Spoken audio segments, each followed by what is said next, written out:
Number 5. Big Lots. For decades, Big Lots filled a unique niche in the retail landscape, occupying a middle ground between bargain hunting and everyday practicality. It was a place where a family could walk in with $50 and walk out with groceries, cleaning supplies, a new throw pillow, and maybe even a small piece of furniture. For older Americans in particular, Big Lots symbolized value without embarrassment, a place to stretch limited budgets without sacrificing quality. But by 2025, the financial reality behind that familiar orange logo paints a very different, much grimmer picture. The chain's financial pressures escalated with alarming speed. In 2024 alone, Big Lots closed more than 500 stores, one of the largest mass shutdowns in recent retail history.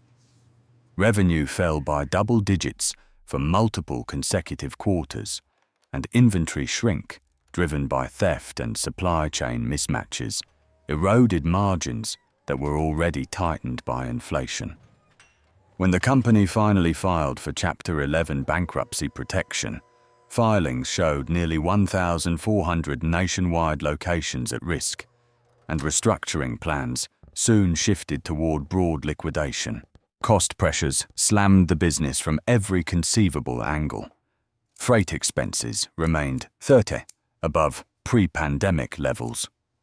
Utilities for large format stores rose by 15% in several regions. Insurance premiums in high theft markets climbed sharply. Meanwhile, consumer behavior changed dramatically. Categories like home decor and seasonal goods, once Big Lots profit engines, fell sharply as shoppers restricted their budgets to food and essential items. The emotional impact in smaller towns has been immediate and profound. After a Big Lots closure, entire shopping plazas struggled to attract new tenants, reducing foot traffic and leaving empty storefronts that sit dark for months. For millions of Americans who depended on Big Lots to stretch their limited incomes, the store's retreat signals more than just a retail problem. It reflects a widening affordability gap, reshaping daily routines and leaving a void that is difficult to fill. Number 4. Tupperware. For more than 70 years, Tupperware occupied a central place in the fabric of American home life. The pastel bowls neatly stacked in the fridge, the stack of colorful containers brought to countless church potlucks, the neighborhood parties where people laughed, snacked, and learned which lid perfectly fit which bowl. For many older Americans, Tupperware wasn't just plastic, it was a cherished ritual, a symbol of community and connection. But by 2025, the company behind those memories is fighting through one of the steepest financial crises in its history. In late 2024, Tupperware filed for Chapter 11 bankruptcy protection, revealing more than $812 million in debt and acknowledging substantial doubt about its ability to continue operating without major restructuring. Revenue has fallen steadily for years, dropping below $1.2 billion, nearly half of what the company generated a decade earlier.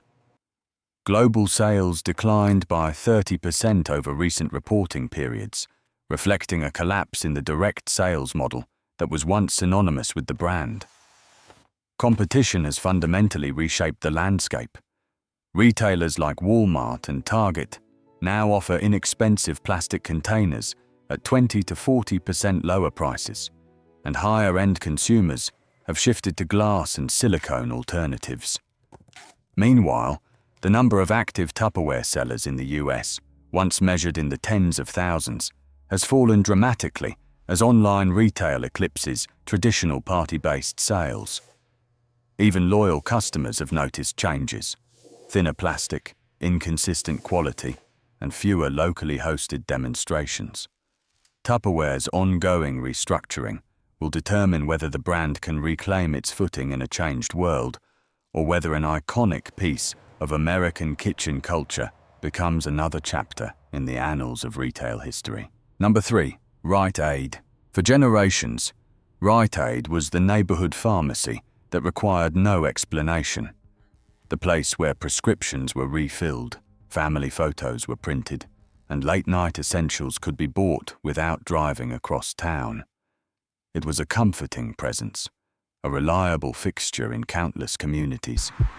But by 2025, one of America's most recognizable pharmacy chains is wrestling with financial strain that has pushed it far beyond ordinary cost-cutting measures. In its latest restructuring effort, Rite Aid filed for Chapter 11, bankruptcy protection, for the second time in less than 2 years, disclosing liabilities that stretch into the billions of dollars.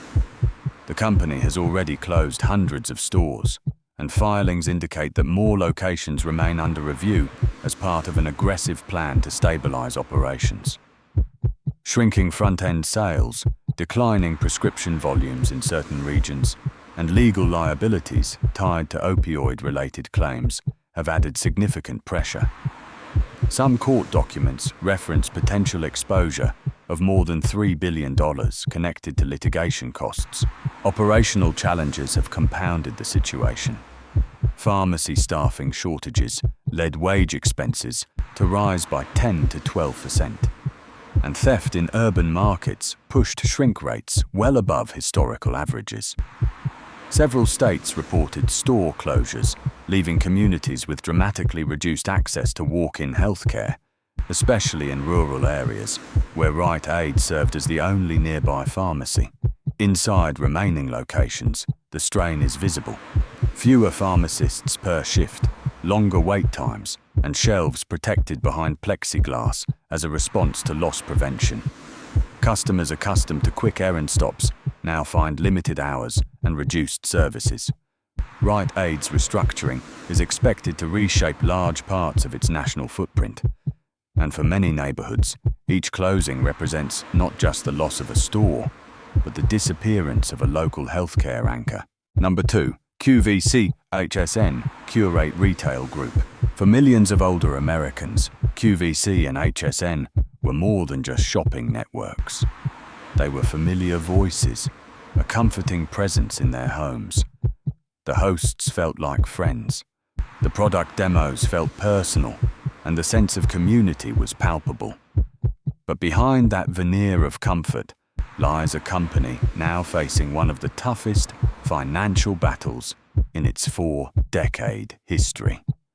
Curate Retail Group, the parent company of QVC and HSN, has spent the past several years fighting declining viewership and rising costs. By 2025, the company's debt had swelled to nearly $7 billion, while revenue slipped below $12 billion, down significantly from its peak earlier in the decade. Credit agencies placed Curate deep into distress territory, with multiple downgrades citing heightened bankruptcy risk over the next 12 to 24 months. Viewership is at the heart of the problem. Traditional cable audiences, once QVC and HSN's strongest demographic, have fallen by more than 25% since 2020, as millions of households cut the cord and embrace streaming services. Operating expenses have risen simultaneously. Shipping costs are up 30% compared with pre-pandemic norms. Warehouse labor is up 10 to 14%, and returns, always a costly part of TV retail, are consuming an even larger share of revenue. In several earnings reports, management acknowledged material uncertainty about the company's long-term outlook. Thousands of employees were laid off in restructuring moves, and QVC quietly scaled back live hours production in multiple markets to reduce costs. For loyal viewers, the change is unmistakable. Fewer live shows, fewer familiar hosts, and a growing sense that the company is shrinking its once sprawling presence just to stay afloat.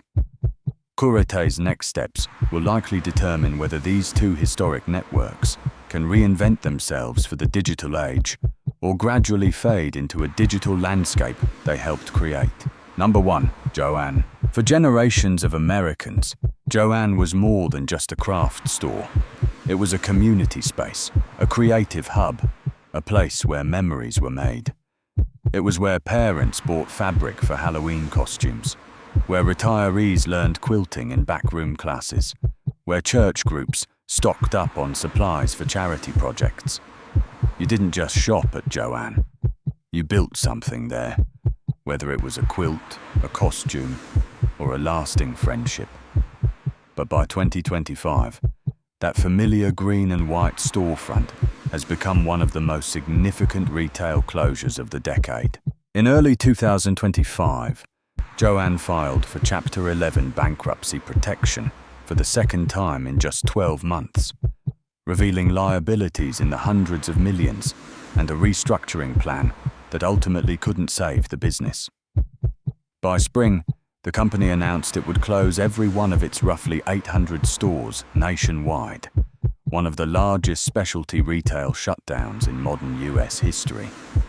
Same-store sales had been declining for years, and the pandemic craft boom, which briefly lifted revenue above $2.3 billion, faded rapidly afterward.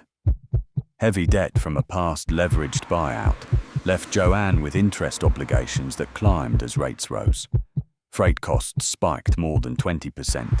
Cotton and synthetic material prices climbed, and foot traffic never fully recovered. The shift to online crafting, with discount suppliers selling thread, yarn, and tools at 30 to 40% lower prices, further eroded Joann's margins. The human impact has been substantial and deeply felt. Entire sewing communities are losing their gathering places, their creative outlets, their social connections. Thousands of long-tenured employees, many with 15, 20, or even 30 years at the company, now face store closures and uncertain futures. And for smaller towns, losing a Joann means losing one of the last remaining specialty retailers that supported local schools, hobbyists, and small businesses. Joann's disappearance marks a turning point, a stark reminder that even deeply rooted, highly loved American brands are not guaranteed a future when cost pressures rise and consumer habits shift. Across these 10 companies, a pattern becomes impossible to ignore. Rising operating costs, utilities up double digits, insurance premiums at record levels, labor expenses climbing year after year, have pushed long-standing retailers into territory they were never built to survive. At the same time, consumer habits have shifted sharply. Older Americans are shopping less often, buying fewer non-essentials, and relying more on online alternatives. In this environment, US bankruptcies 2025 isn't an isolated event. It reflects a broader transformation in how the country spends, works, and maintains its daily routines. For communities losing these stores, the impact is tangible and deeply personal. Longer drives for medicine, fewer affordable decor options, and the quiet disappearance of businesses that once felt permanent. Many of these companies at risk may eventually restructure and return. Others may not. What matters now is understanding how quickly the landscape is changing and how close the next closure might be to your own neighborhood. If this breakdown helped you see the bigger picture, stay with us. There is far more unfolding across America's economy than most people realize.